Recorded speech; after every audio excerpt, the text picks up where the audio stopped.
Effectiveness in Healing, a brief summary of common factors.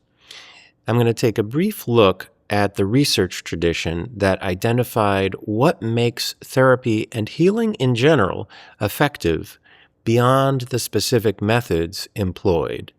These are insights that I think psychedelic pioneers can really use to keep their work rooted in the wisdom of history. So there are a variety of schools of psychotherapy: psychoanalytic, cognitive behavioral, existential, systemic, somatic, expressive, and transpersonal. But in 1936, an academic named Saul Rosenzweig wrote an important paper noting that given that Freudians, Adlerians, and Jungians all boasted of cures, perhaps there were some common factors in their treatments that might account for their effectiveness. Thus began a therapy research tradition known as common factors research. The aim was to identify what factors made therapy effective when it was effective, outside of the specific therapeutic models or methods, psychoanalytic, cognitive behavioral, etc., used. In this episode, I offer a brief summary of this work, which makes up a meaningful portion of 20th century psychotherapeutic wisdom and which is applicable really to any work that involves a therapeutic or healing relationship. So first, a brief history.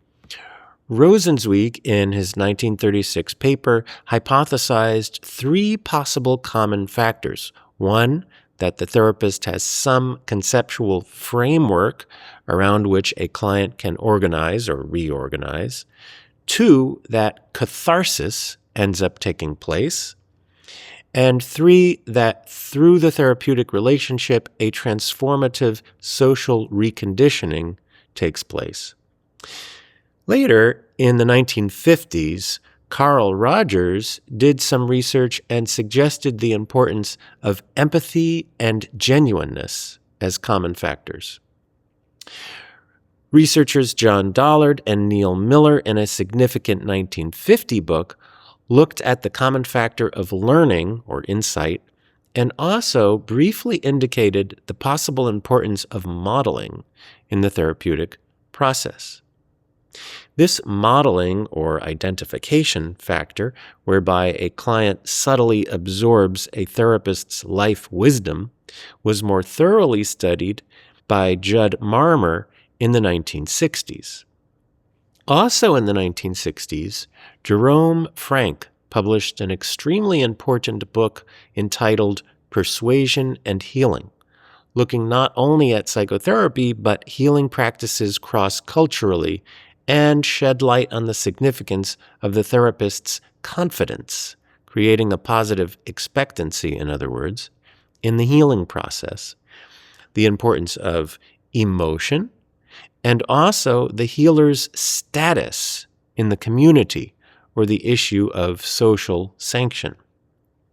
Finally, in 1979, Edward Borden published a seminal paper elucidating the significance of the therapeutic alliance with respect to therapy outcomes, the one concept of this whole lot that has gained virtually universal acceptance in the therapy field. Given this history, we can synthesize and summarize the common factors in a simple way in terms of 7 common factors: the alliance, learning, empathy, confidence, modeling, emotion, and framework. Or, to be a little more detailed and comprehensive, we can think in terms of 7 pairs of common factors: the alliance and collaboration, insight and reconditioning, empathy and genuineness, confidence and expectancy, identification and modeling, emotion and catharsis, and framework and sanction. And we can explain or describe each of these in the following way. The alliance and collaboration. The therapist and client have a good working relationship. They are tuned in with one another as to the purposes of the therapy and the responsibilities involved for each participant, and have a good general rapport. Insight and reconditioning. There is learning that takes place in the therapy, and not only personal insight, but practical learnings about relational and behavioral possibilities on the basis of new experiences had. Empathy and genuineness. The client feels understood and experiences the therapist as a human being, not as a therapeutic machine, with whom there is real relatability. Confidence and expectancy. The therapist projects confidence in the therapeutic project such that there's a positive expectancy of positive change. Not arrogance or grandiosity, mind you, and not unwillingness to see when a referral to a different practitioner might be appropriate, but rather a gravitational center in the positive possibilities. Identification and modeling.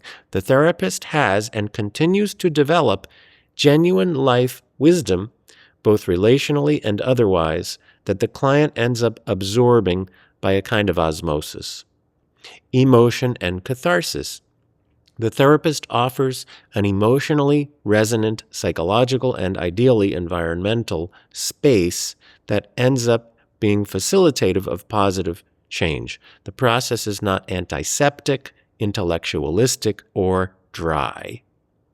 Framework and sanction. The therapist has a reasonably stable conceptual framework around which a client can organize and is socially sanctioned in some way, has a license or other form of approval within a relevant community.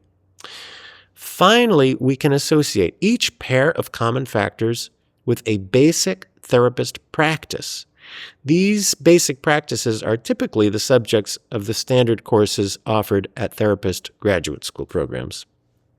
The alliance and collaboration is achieved through therapeutic contracting. Contracting not in the formal sense of document signing, although that might be required by licensing laws, but in the sense of ongoingly tuning up with respect to purposes or goals, an understanding of who is responsible for what, and rapport.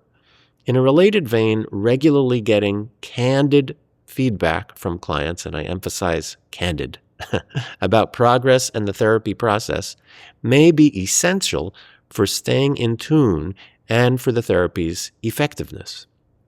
Insight and reconditioning will be facilitated by the therapist's own ongoing learning process. Therapists should regularly be improving not only their conceptual understandings, but their general skills in life. A therapist cannot facilitate learning that hasn't happened for the therapist. Empathy and genuineness are conveyed through the practices of facilitating disclosure and offering appropriate self-disclosures. There is an art to facilitating a client's sharing about their experiences and an art to sharing enough of a personal nature with the client to give the client an experience of relating to a real human being as opposed to a therapeutic machine. Confidence and expectancy are conveyed via a basically positive attitude on the part of the therapist and, importantly, will be greatly facilitated by the therapist's training. Training has a lot to do with skill development in areas of weakness and thus requires humility. The concept of deliberate practice, see Tony Rumanier's excellent 2016 book on this topic, is relevant here. Identification and modeling are likely to happen in any therapeutic relationship of significant enough standing, and we want the influence, of course, to be positive rather than negative. So this suggests the importance of a therapist's own personal development. Always working to develop as a person improves the likelihood that what a client absorbs along these lines will be to their benefit. Emotion and catharsis are facilitated by a therapist's cultural diversification or expansion. Opening to different ways of being helps you create a more emotionally resonant therapeutic environment for a broader array of clients or a broader array of aspects of any given client's self. Learn to note when you're judgmental of some historically significant aspect of human culture and open yourself to that area. So if you're judgmental toward, say, competition, go to and participate in sporting events. If you're judgmental towards, say, the revelry, go to raves, etc. Okay? Framework and sanction are enhanced by a therapist's professional development. Professional development here involves, at least loosely speaking, marketing in a broad sense, which consists of branding, which is professional identity development, really, and networking, which is professional relationship development. Don't think that your outward-facing status in the community doesn't have an effect on the therapeutic process. That's something Jerome Frank looked at. Common factors could be seen as the basics of therapeutic practice, the laborious grunt work, the wax on, wax off of therapy. Wax on, wax off. Don't forget to breathe. Very important. They don't hold the same excitement as the transformative techniques or enlightening concepts of the specific therapy modalities. Those modalities, of course, are essential because there is no such thing as common factors therapy that somehow employs only common factors with no actual therapeutic methods involved. However, without these common factors paid attention to, therapists can easily become what amounts to ideologues, selling therapeutic dogmas with no care for whether the therapy being offered is actually effective for any given client or with any given problem. For this reason, the common factors, despite their lack of sex appeal, hold a special place in my heart, and I hope that this episode has given you some appreciation for them as well.